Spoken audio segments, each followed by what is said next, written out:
तो भारत और गुयाना के संबंधों को लेकर पीएम मोदी ने सोशल मीडिया प्लेटफॉर्म एक्स पर पोस्ट करते हुए लिखा है कि बुनियादी ढांचे, शिपिंग, प्रौद्योगिकी और अन्य क्षेत्रों में भारत गुयाना के लिए हमेशा एक विश्वसनीय भागीदार रहेगा और वैश्विक जैव ईंधन गठबंधन जैसी पहलों के लिए गुयाना का समर्थन उल्लेखनीय है। प्रधानमंत्री नरेंद्र मोदी की तरफ से ये पोस्ट किया गया। तो तमाम महत्वपूर्ण मुद्दों को लेकर बातचीत भी लगातार देशों के साथ हो रही है।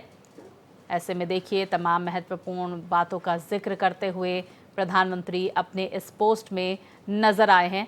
विस्तार से जानकारियों के साथ मेरे सहयोगी मोहित हमारे साथ जुड़ गए हैं। मोहित, आज प्रधानमंत्री नरेंद्र मोदी के गुयाना दौरे का दूसरा दिन है। आज क्या कुछ खास देखने को मिलेगा इस दौरे के दौरान? देखिए स्वाति, आपको बता दूं कि 56 सालों बाद कोई प्रधानमंत्री गयाना पहुंचा हुआ है। और गयाना में आप समझिए कि प्रधानमंत्री नरेंद्र मोदी जब पहुंचे तो वहां पर लगभग 12 कैबिनेट मंत्री उनका स्वागत करने के लिए पहुंचे हुए थे।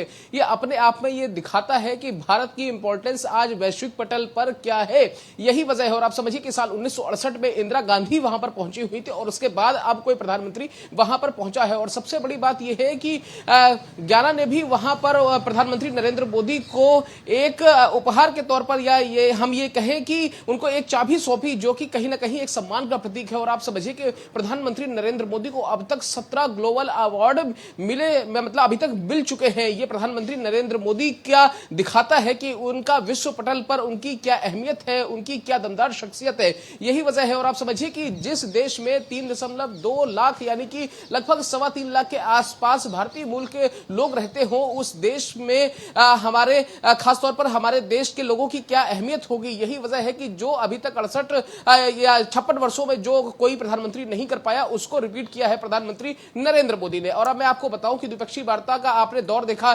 ठीक है, 5 दिवसीय देशों, माफ कीजिएगा कि 3 दिवसीय देशों का ये 5 दिनों का ये दौरा है प्रधानमंत्री नरेंद्र मोदी का। और ये आज हम देख रहे हैं कि आज 21 तारीख है और आज ये दूसरा दिन है प्रधानमंत्री नरेंद्र मोदी का। इस दौरान हमने कई सारी चीजें देखी, बायलैटरल टॉक भी हमने इन पिछले 5 दिनों में देखे, कई सारे हमने एमओयू साइन होते हुए देखे। और अब ये दिखा रहा है कि आखिरकार जो शिखर वार्ता है वो कहीं ना कहीं आपको ये दिखा रही है कि भारत और गयाना के संबंध किस स्तर पर मजबूत हो रहे हैं। मोहित, हम ये भी जानना चाहेंगे क्योंकि प्रधानमंत्री नरेंद्र मोदी गयाना की संसद को संबोधित भी करने वाले हैं, किन मुद्दों पर प्रधानमंत्री अपनी बात रखते हुए नजर आएंगे भारत और गयाना के रिश्तों को और मजबूत करते हुए?